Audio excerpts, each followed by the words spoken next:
In this video, we are going to solve some questions from arithmetic progression and geometric progression. Question 1 is, a geometric progression has first term 64 and sum to infinity to 56. Find the common ratio. So अब इसमें हमारे पास first term है 64 and sum to infinity given है 256 और हम लोगों ने r जो है वो फाइंड आउट करना है, common ratio यानी r फाइंड आउट करना है. So s infinity का हम फॉर्मूला लगा देंगे, s infinity is equals to a over 1 minus r.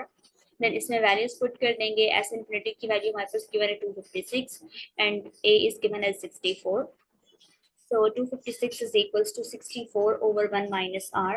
Now you take this 1 minus r here and 256 will be here. So this becomes 1 minus r is equals to 64 over 256. अब इसको solve कर लेंगे. r को आप इस side पे switch कर दें, r को इधर ले आए और ये वाला जब इधर चला जाएगा तो ये क्या हमारे पास बन जाएगा, ये हमारे पास बन जाएगा 1 minus 64 over 256. This is equal to r और इसी को हम लोगों ने रीअरेंज करके यानी स्विच करके लिखा हुआ है r is equals to 1 minus 64 over 256. So इसको सिंप्लीफाई कर लेंगे. आफ्टर सिंप्लीफाइंग हमारे पास r आ जाएगा 3/4. तो ये हमारा फर्स्ट पार्ट डन हो गया.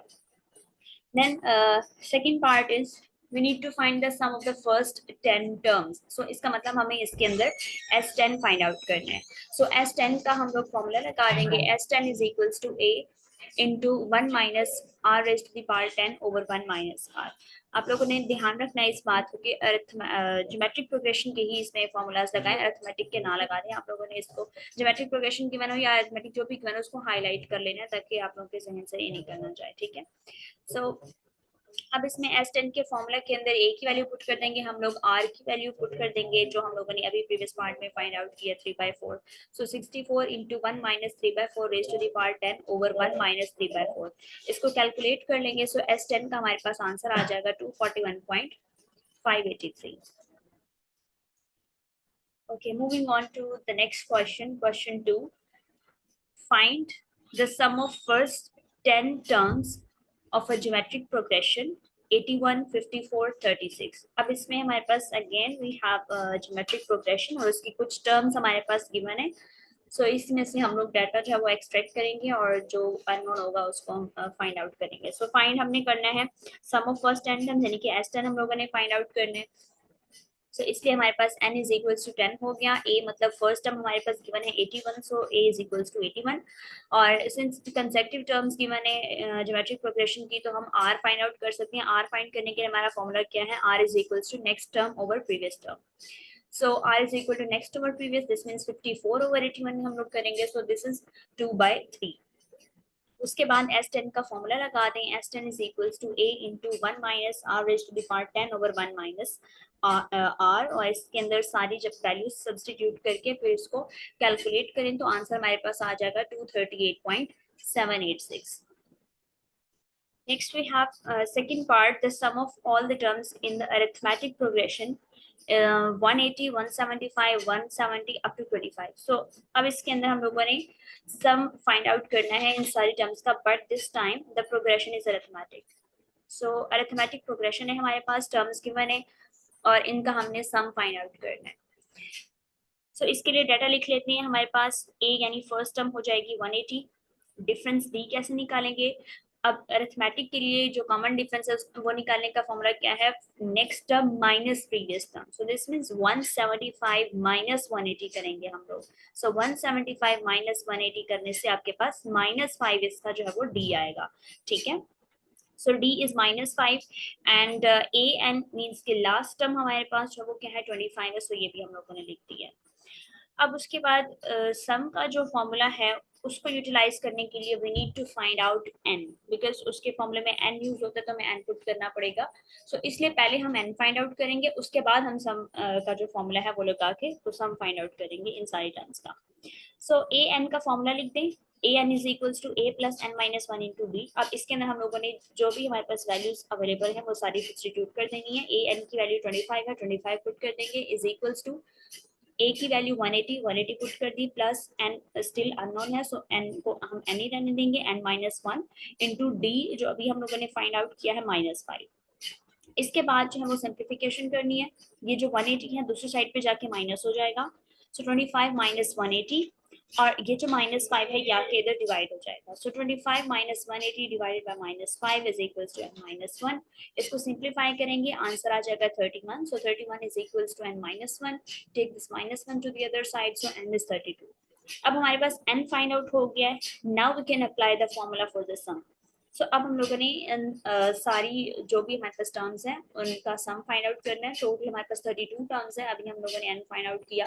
सो यानी S32 का हम लोग फॉर्मूला लगाएंगे. So S32 is equals to 32 over 2 into 2 into 180 plus 32 minus 1 into -5. So यानी यहाँ पे हमने फॉर्मूला लगाया है Sn is equals to n over 2 into 2a plus n minus 1 into d. और इसके अंदर हम लोगों ने वैल्यूज जो है वो पुट कर दी हैं. सो सारी वैल्यूज पुट करके आपने इसको कैलकुलेट करना है, तो आंसर आ जाएगा 3280.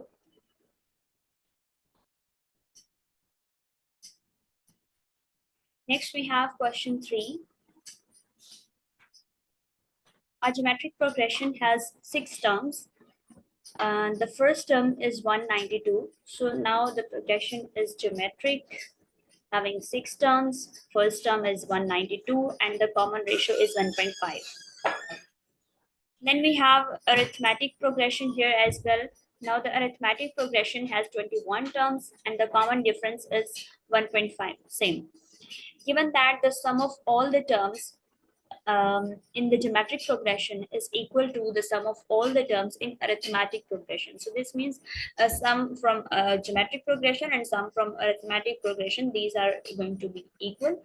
And we need to find out the first and the last term of arithmetic progression. So अब इसके लिए आप लोगों ने अपनी जो वर्किंग है वो दोनों के लिए करनी है. जीपी के लिए भी हम लोग वर्किंग करेंगे और एपी के लिए भी वर्किंग करेंगे. और अब इसके अंदर डाटा हमारे पास जो गिवन है, जीपी के लिए हमारे पास क्या है, n इज इक्वल्स टू 6 है, a इज इक्वल टू यानी फर्स्ट टर्म 192 है and r is given as 1.5. और एपी के लिए हमारे पास n है 21 बिकॉज 21 टर्म्स थी. d हमारे पास इसके लिए भी 1.5 था. ओके, सो अब इसके लिए क्या करना है, S6 फाइंड आउट कर लेंगे because sum of the terms in geometric progression के अंदर 6 टर्म्स है, तो इसके लिए हम S6 फाइंड आउट करेंगे. और AP के लिए हम S21 फाइंड आउट करेंगे बिकॉज AP के अंदर 21 टर्म्स है और उनका हमने सम फाइंड आउट करना है. So now write the formula for S6. S6 is equals to A into 1 minus R raised to the power 6 over 1 minus R. अब इसके अंदर वैल्यूज पुट करेंगे. A is 192, R is 1.5. सो इनको put करके इसका answer निकालेंगे. सो आंसर आ जाएगा 3990. Now we move towards S21. S21 is equals to, यानी इसमें हम Sn का फॉर्मूला लगा रहे हैं. Sn is equals to n over 2 into 2a plus n minus 1 into b. So उसके अंदर वैल्यूज पुट कर दें. n हमारे पास 21 है, 21 over 2 into 2a plus 21 minus 1 into 1.5. Okay, अब इसके अंदर हमारे पास जो a है वो अननोन है. ठीक है, अब यहाँ पे ये चीज आप लोगों ने मेक श्योर करनी है कि यहाँ आप 192 पुट नहीं कर सकते.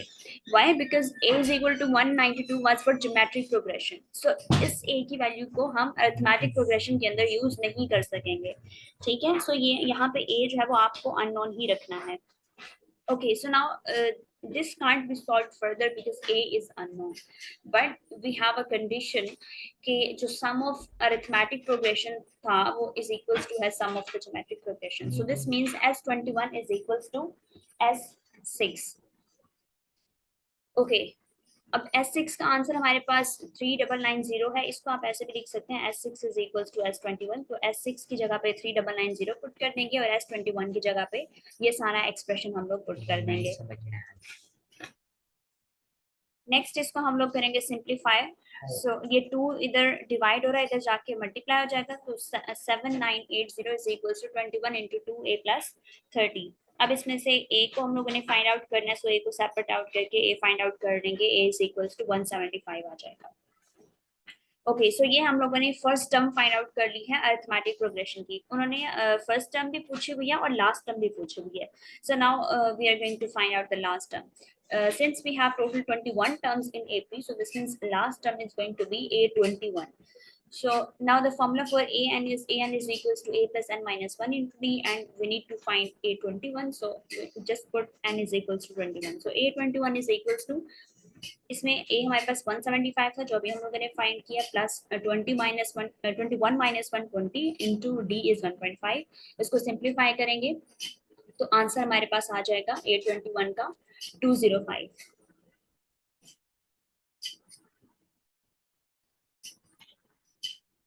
Okay, now moving towards the fourth question. Find the sum of all integers between 100 and 400 that are divisible by 7.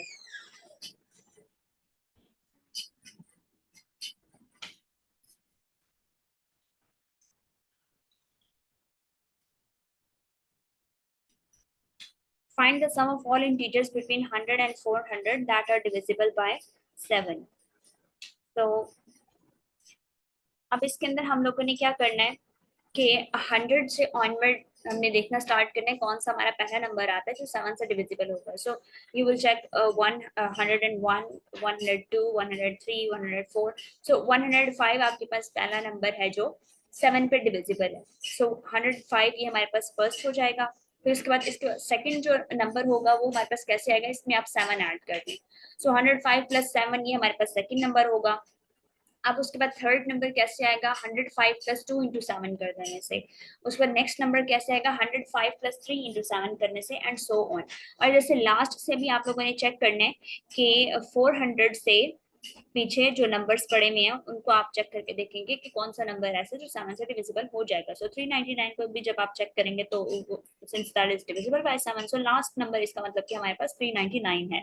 सो ये अब हमारे पास एक पूरा प्रोग्रेशन बन गया जिसकी फर्स्ट टर्म क्या है 105 है, लास्ट टर्म क्या है 399 है, और इसका जो कॉमन डिफरेंस है वो कितना है, 7 का है। ठीक है, कॉमन डिफरेंस कैसे, आप इस टर्म में से इसको माइनस करेंगे तो आपके पास कॉमन डिफरेंस आ जाएगा 7। सो अब ये हम लोगों ने डाटा लिख दिया। अब इसके अंदर वी डोंट नो कि ये जो टर्म्स हैं ये कितनी है। सो इसका मतलब n इज अननोन। तो हम लोग सबसे पहले n फाइंड आउट करेंगे ताकि हम सम का फॉर्मूला यूज कर सकें, बिकॉज सम के फॉर्मूले के अंदर n यूज होगा। Okay, since an is given 399, so we are going to use the formula for an. An is equals to a plus n minus 1 into d. इसके अंदर values put करेंगे, 399 is equal to 105 plus n minus 1 into 7। 105 को दूसरी तरफ ले जाएंगे और 7 जो है वो जाके डिवाइड हो जाएगा। Then we have 42 is equals to n minus 1, 1 दूसरी तरफ जाके ऐड हो जाएगा, so n is equal to 43। तो इसका मतलब कि हमारे पास 43 टर्म्स हैं इस प्रोग्रेशन के अंदर, इस सीक्वेंस के अंदर। अब हमने इन 43 टर्म्स का फाइंड आउट करना है सम, बिकॉज क्वेश्चन की डिमांड ये है कि we need to find the sum of all the integers between 100 and 400 that are divisible by 7। So इन 43 टर्म्स का सम फाइंड करने के लिए फॉर्मूला लिखेंगे S43 का। So S43 is equal to 43 by 2 into 2 into 105 plus 43 minus 1 into 7। इसको simplify करेंगे, so 10836 is the final answer.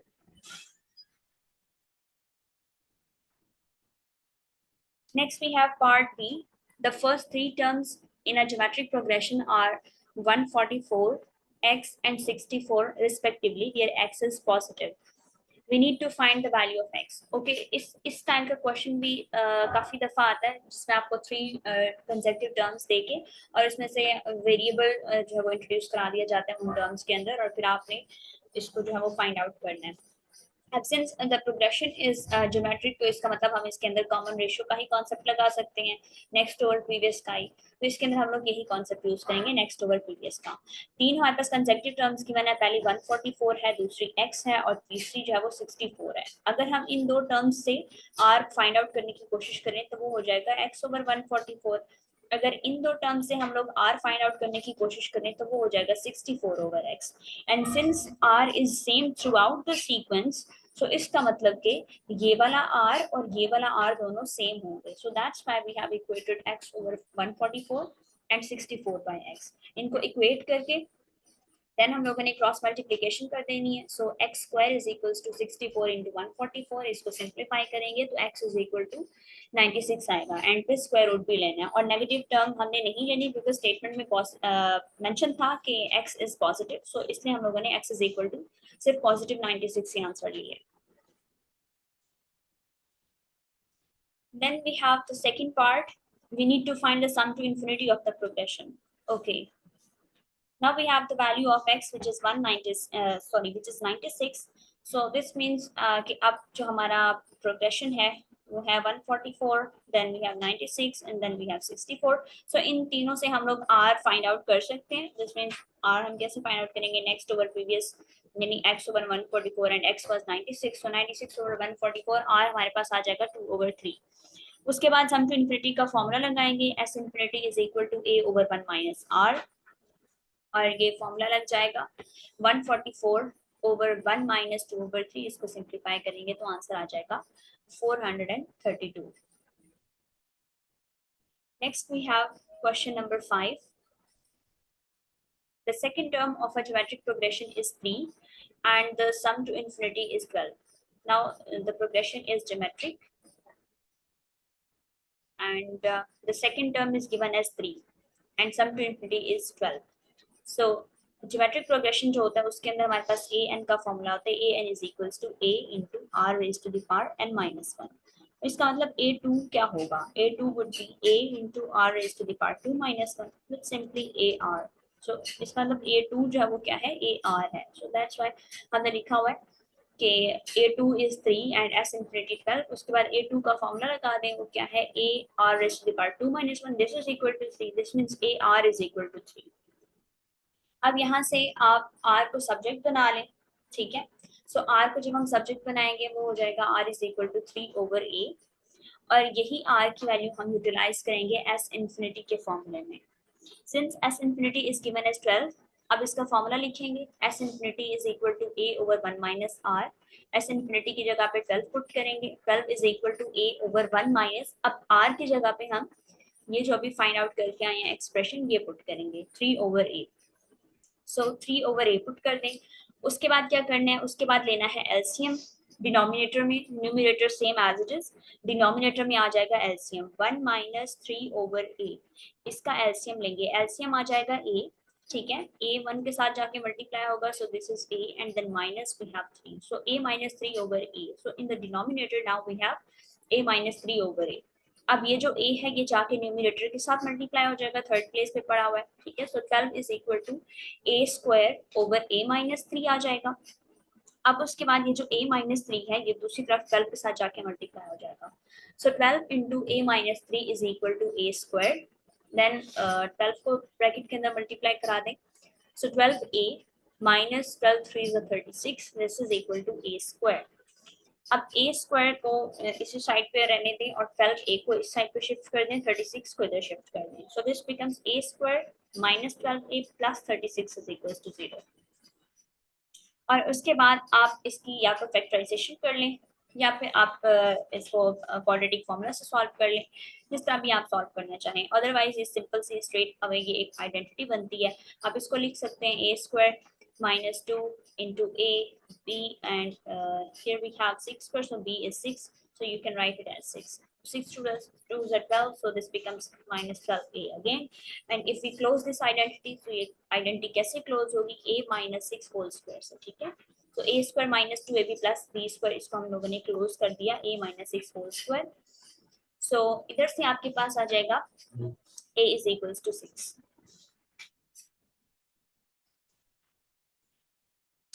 So in this video, we have covered 5 questions of AP and GP. In the next part of the video, we will cover the next 5 questions.